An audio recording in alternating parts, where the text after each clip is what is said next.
So a few weeks ago, our U.S. military was about to send an airstrike across the globe on a country.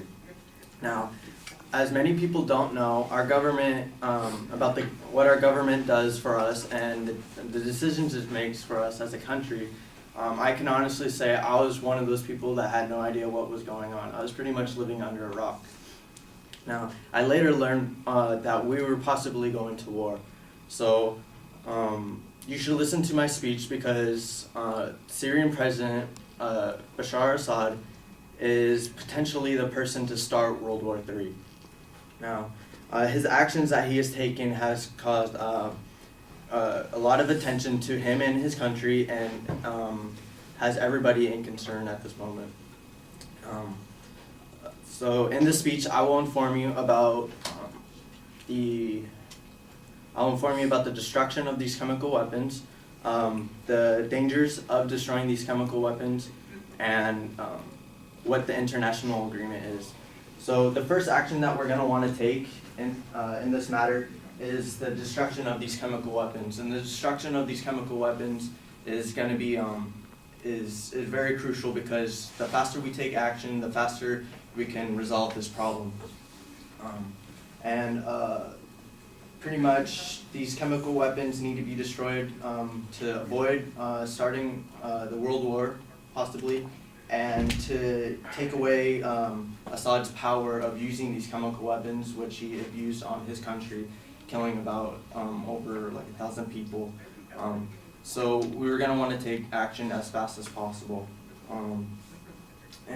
With these chemical weapons, he has shown great strength, and that we do not want to be dealing with any kind of terrorists, so we want to act as fast as possible so we're not attacked as well. So the second action that we are going to want to take is the disposal of these chemical weapons. And the disposal of these chemical weapons is a very long and difficult process. It is said that that Syria has an estimate of about 1,000 tons of chemical weapons and gases. Now these it mostly consists of sarin gas and mustard gas, and these chemicals are a very long and difficult process to dispose of. It is important that we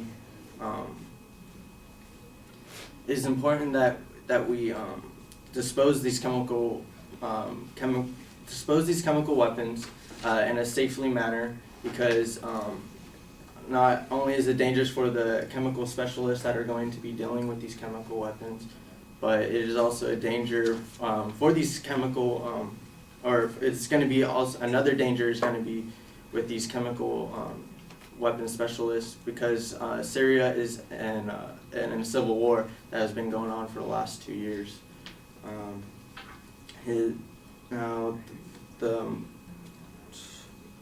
Let's see.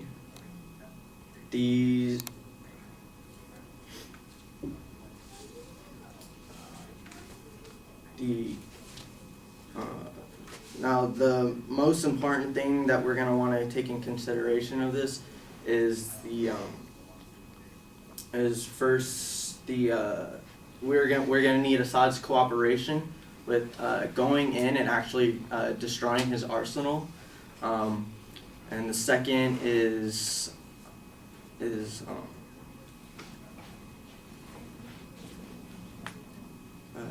we're going to need his cooperation, and then we're going to need the transportation for destroying these chemical weapons. The transportation isn't as easy as it seems. It could be used by boat, by aircraft, or by military heavy-duty motor vehicles.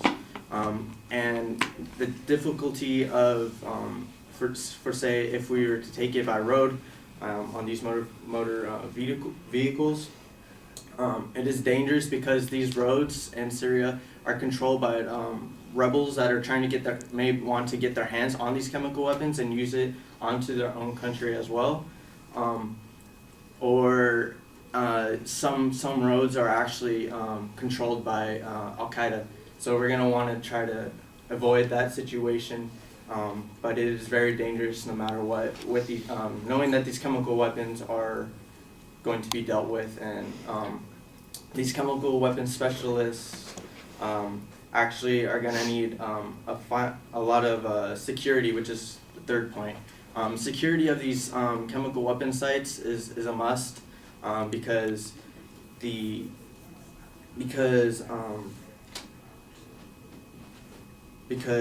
not only is it a danger for them to destroy these chemical weapons, but knowing that they're going to be possibly in the middle of a civil war as they're trying to do this and under gunfire, as you know, it a very unsafe and environment. So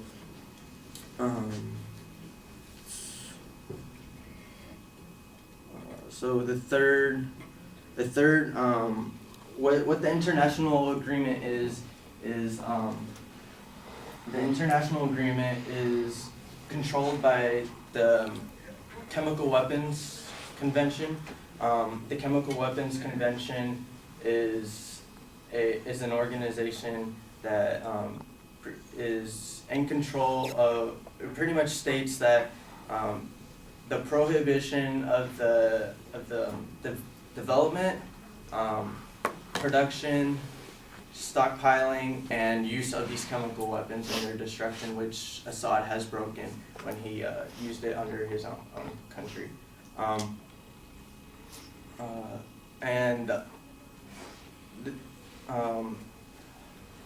The organization of production, organization of production of chemical weapons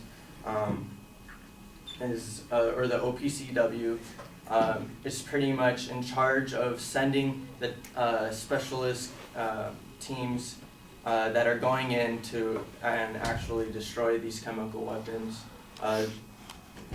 Now, it is very risky to sending this team into Syria, because we are very skeptical of Assad, not knowing whether he will allow us to actually go in and destroy his arsenal. But it is, we want to take in concern for the lives of the United Nations members that are trying to help out and destroy these weapons. Luckily, we have had a lot of cooperation with Assad, allowing us to go in, and we have actually sent in 2 teams of chemical weapon specialists. So far so good. And due to the OPCW, they have recently, due to the work, they have recently won a Nobel Peace Prize for their efforts and actions for keeping destroying chemical weapons for over 16 years, which first took place in 1997.